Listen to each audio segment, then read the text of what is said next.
নমস্কার, মিঠুর পাকশালায় সবাইকে স্বাগত জানাই। আজ আমি আপনাদেরকে আলুর একটি রেসিপি করে দেখাবো।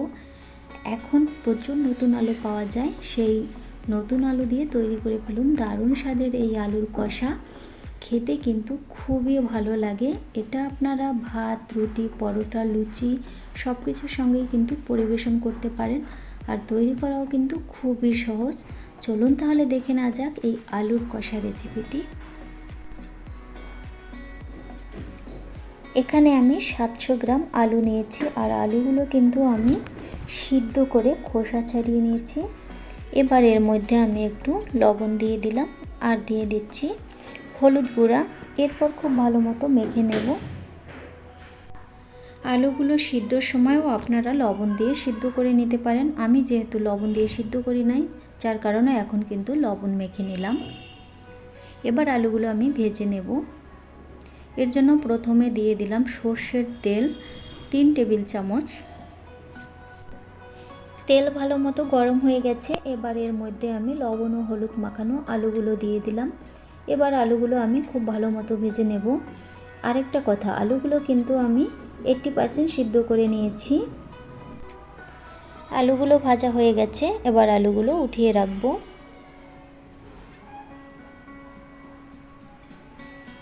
এই তেলের মধ্যেই আমি ফোড়ন দিয়ে দেব।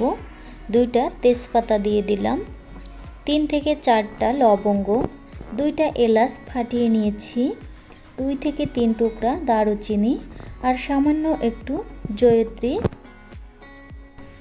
এবার চুলাটা স্লো রেখে ফোড়নের মশলাগুলো একটু নেড়ে চেড়ে নিলাম। সুন্দর একটা ফ্লেভার আসলে এর মধ্যে দিয়ে দিলাম 1.5 টেবিল চামচ পেঁয়াজ বাটা, 1 টেবিল চামচ রসুন বাটা, 1 চা চামচ আদা বাটা, 1 চা চামচ জিরে বাটা, 1 চা চামচ শুকনা মরিচ বাটা। তবে ঝালের পরিমাণটা আপনারা কম বা বেশিও করতে পারেন আপনাদের টেস্ট অনুযায়ী। স্বাদ মতো লবণ দিয়ে দিলাম, 1/2 চা চামচ দিয়ে দিলাম হলুদ গুঁড়া। এবার মশলাগুলো আমি লো আঁচে কষিয়ে নেব। রান্নাতে কিন্তু আমি ধনে বাটা দেইনি, আপনারা চাইলে দিতে পারেন। আর সমস্ত মশলা আমি শিলপাটায় বেটে নিয়েছি। আপনারা চাইলে গুঁড়া মশলা দিয়েও রান্নাটা করতে পারেন, তবে বেটে নেওয়া মশলার স্বাদ কিন্তু বেশি ভালো আসে। এবার আমি এর মধ্যে দিয়ে দিলাম মাঝারি সাইজের একটা টমেটো পেস্ট। এবার আরও কিছুক্ষণ মশলা কষিয়ে নেব।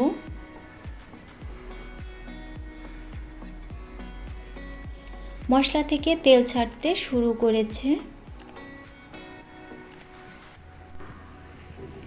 এখন এর মধ্যে আমি 1/2 চা চামচের মতো কাঁচামরিচ বাটা দিয়ে দিলাম। আপনারা চাইলে নাও দিতে পারেন।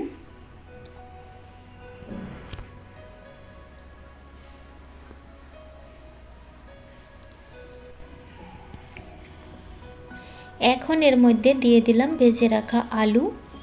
এবার মশলার সঙ্গে আলুগুলো আমি 2 মিনিট কষিয়ে নেব, আর চুলার আঁচ এই সময় লোতে রাখবো, তা না হলে মশলা পুড়ে যেতে পারে।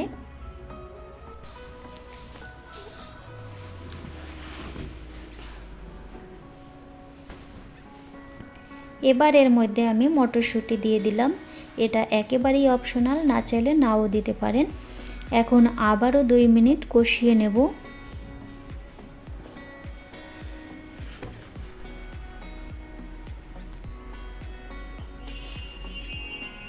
কষানো হয়ে গেছে। এখন এর মধ্যে আমি গরম জল দিয়ে দেব 200 গ্রাম।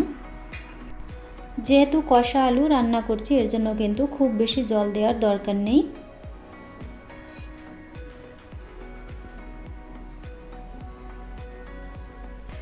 আর সামান্য একটু জল দিয়ে দিলাম, তবে জলের পরিমাণটা যেন খুব বেশি না হয়ে যায়, সেদিকেও কিন্তু খেয়াল রাখতে হবে।